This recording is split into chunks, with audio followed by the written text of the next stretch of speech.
having a fake fire. Samuel replaces the children of that priest because they were uh, evil, and so doing evil things in the temple. So we see down through history, time and time again, just because you are doing right does not mean your children will follow suit. And so we run into this a lot in Celebrate Recovery, where the kids are drug addicts and alcoholics, with their mother being some dear saintly woman. Now, verse 7, for a bishop must be blameless as the steward of God, not self-willed, not soon angry, not given to wine, nor striker, not given to filthy lucre. Titus chapter 1 and verse 7. This is so practical. A bishop or elder must not be self-willed, for he is a steward of God as well as a representative of the people.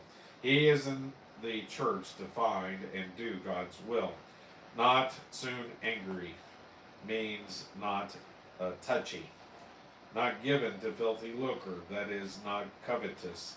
These are the characteristics of a bishop. As we have said before, elder and bishop are synonymous terms. The word elder, presbyteros, refers to the individual. He was to be a mature person, both physically and spiritually. A bishop, episkopos, was an overseer.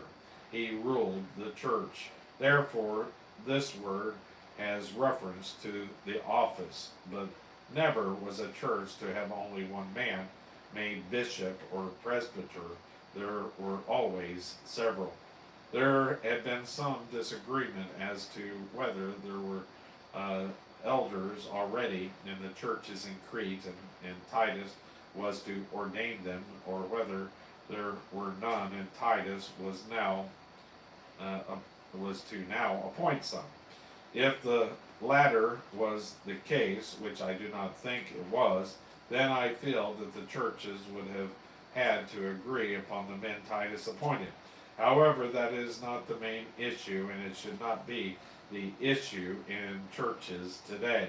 Paul's emphasis is upon a man's personal requirements to hold such a position in the church. Verse 8, but a lover of hospitality and a lover of good men, sober, just, holy, temperate. Titus chapter 1, verse 8. These are the requirements of the elder, and their meaning is similar to us. Verse 9, holding fast the faithful word as he hath been taught, that he may be able to, by sound doctrine, both to exhort and to convince the gainsayers. Titus chapter 1 and verse 9.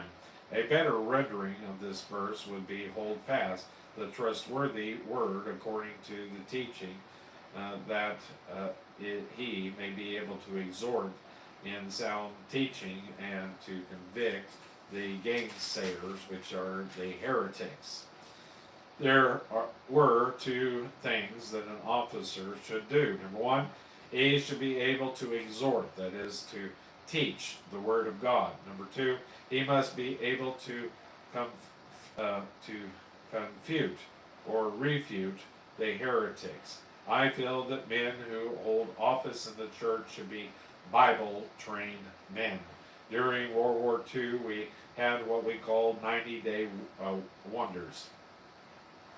The Army needed more officers, and so they put them through a short course in a hurry.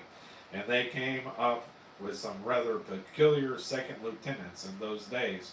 Remember that Paul told Timothy to lay hands suddenly on no man. 1 Timothy chapter 5, verse 22. You are not to have a man converted one night. Ask him to give his testimony the next night. Make him an officer in the church on the third night, an evangelist on the fourth, and the pastor of the church on the fifth night. We sometimes do things like that today, and it is very unfortunate for the church.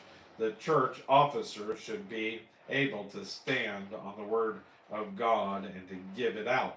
That concludes that section.